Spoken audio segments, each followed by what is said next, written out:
Assalamualaikum, sahabatku di mana saja berada. Pada kesempatan kali ini akan kita simak sebuah kisah seseorang yang mendapatkan kejadian mengerikan ketika melaksanakan ibadah umroh. Untuk cerita selengkapnya, simak terus video ini. Tapi sebelum ke videonya, kiranya teman-teman menyempatkan like dan subscribe untuk mendukung channel ini. Yuk kita langsung aja ke ceritanya. Sarman bersandar di kursi rotan di teras rumah mewahnya. Angin malam berembus lembut, tetapi tubuhnya berkeringat dingin. Di hadapannya, sebuah patung kera emas berdiri megah di tengah halaman. Selama bertahun-tahun, patung itu menjadi simbol kejayaan hidupnya. Ia ingat betul bagaimana awal mula ia memperoleh kekayaan ini.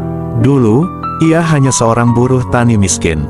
Hingga suatu malam, seorang lelaki tua datang ke rumahnya dan menawarkan jalan pintas menuju kekayaan pesugihan kera.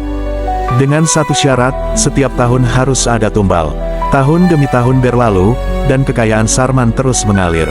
Ia mengorbankan hewan ternak, lalu orang-orang asing, bahkan kerabat jauh. Namun, seiring bertambahnya usia, ia mulai dihantui mimpi buruk dan bayangan hitam yang terus mengikutinya. Sudah cukup, aku ingin bertobat, desisnya suatu malam. Ia pun memutuskan untuk menunaikan umrah, berharap Tuhan mengampuni dosanya. Begitu tiba di Mekah, tubuh Sarman terasa lemah. Saat memasuki Masjidil Haram, udara yang bagi orang lain terasa sejuk justru terasa panas membakar kulitnya. Langkahnya berat, seolah ada beban tak kasat mata yang menahannya. Ketika ia mulai tawaf mengelilingi Ka'bah, tubuhnya kembali bergetar. Keringat mengalir deras dari dahinya. Di antara ribuan jamaah, ia merasa ada sosok yang memperhatikannya. Ia menoleh, dan sekilas melihat bayangan hitam berkelebat di antara orang-orang. Hanya perasaan saja, gumamnya, mencoba menenangkan diri. Namun, setiap kali ia melangkah, suara-suara aneh terdengar di telinganya. Tumbalmu belum cukup, Sarman. Ia terkesiap dan menoleh ke segala arah. Tak ada siapapun yang berbicara kepadanya. Hanya lantunan doa dan zikir dari para jamaah. Tapi suara itu terus berdengung di kepalanya. Malamnya, ia bermimpi buruk. Dalam tidurnya, ia melihat puluhan kera hitam mengerubutinya, mencakar dan menggigit tubuhnya. Salah satu kera berbicara dengan suara mengerikan. Kau pikir bisa lari, kau milik kami, Sarman. Ia terbangun dengan napas tersengal. Tubuhnya basah oleh keringat. Ia segera menuju kamar mandi untuk berwudu, tapi begitu menyalakan keran, air yang keluar berwarna merah pekat seperti darah. Astagfirullah, ini hanya halusinasi, pikirnya. Namun, semakin ia mencoba mengabaikannya, semakin kuat gangguan itu. Saat ia salat, ia merasa ada sesuatu yang duduk di belakangnya. Ketika ia ruku, bayangan hitam itu terlihat jelas dalam ekor matanya. Di hari terakhirnya, Sarman menjalani sa'i di antara bukit Safa dan Marwah. Ia melangkah dengan berat, tubuhnya terasa semakin lemah. Hingga tiba di tengah perjalanan, ia tiba-tiba merasakan cengkeraman kuat di kakinya. Ia tersentak dan menoleh ke bawah.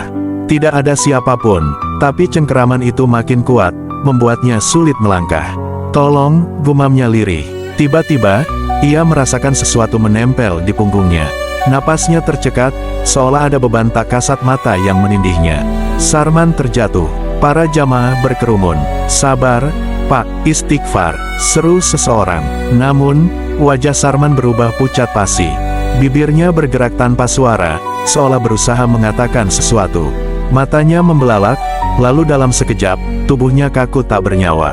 Kembali ke kampung halaman, kabar kematian Sarman mengguncang kampungnya. Ketika jenazahnya tiba dan hendak dimandikan, orang-orang terkejut. Tubuhnya penuh dengan luka cakaran dan lebam seperti habis dicabik-cabik sesuatu. Sementara itu, di halaman rumahnya, patung kera emas yang selama ini menjadi simbol pesugihannya tiba-tiba retak, lalu hancur berkeping-keping. Malam itu, dari hutan keramat, terdengar suara lolongan panjang kera-kera liar. Seolah mereka sedang menertawakan nasib Sarman yang akhirnya jatuh ke dalam jerat pesugihan yang tak pernah bisa dilepaskannya. Sejak kematian Sarman, rumah megahnya terbengkalai. Istri dan anak-anaknya memilih pergi ke kota, meninggalkan semua kekayaan yang dulu mereka banggakan. Mereka tidak sanggup tinggal di rumah itu, bukan hanya karena kenangan akan Sarman, tetapi juga karena kejadian-kejadian aneh yang mulai muncul setelah kepergiannya. Malam-malam di kampung kini terasa lebih mencekam. Beberapa warga mengaku mendengar suara lolongan kera dari arah rumah Sarman, meski tak ada satupun kera di desa mereka. Beberapa lainnya melihat bayangan hitam bergerak di balik jendela rumah kosong itu. Pak Ustaz Rahmat, imam masjid desa, merasa ada yang tidak beres. Bersama beberapa pemuda, ia mendatangi rumah Sarman.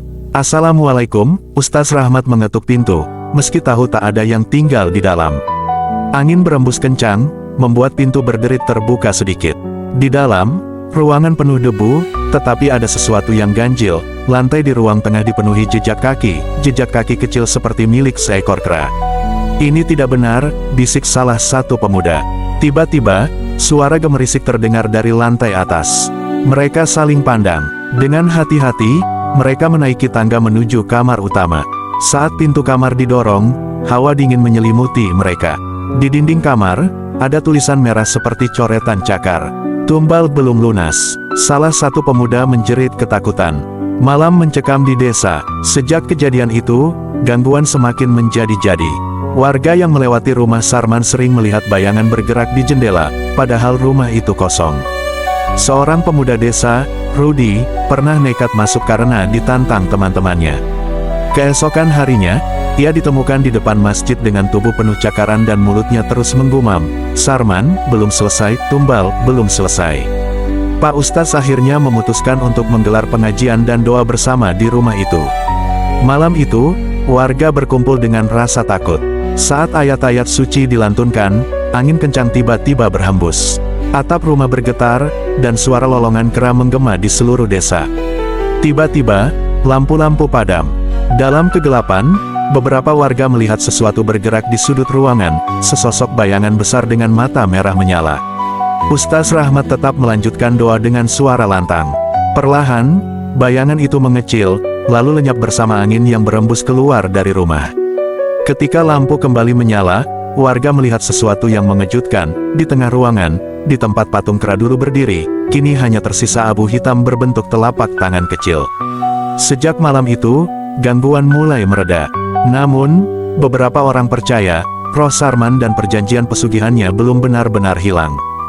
Di hutan keramat, suara lolongan kera masih terdengar setiap malam, seolah menunggu tumbal berikutnya.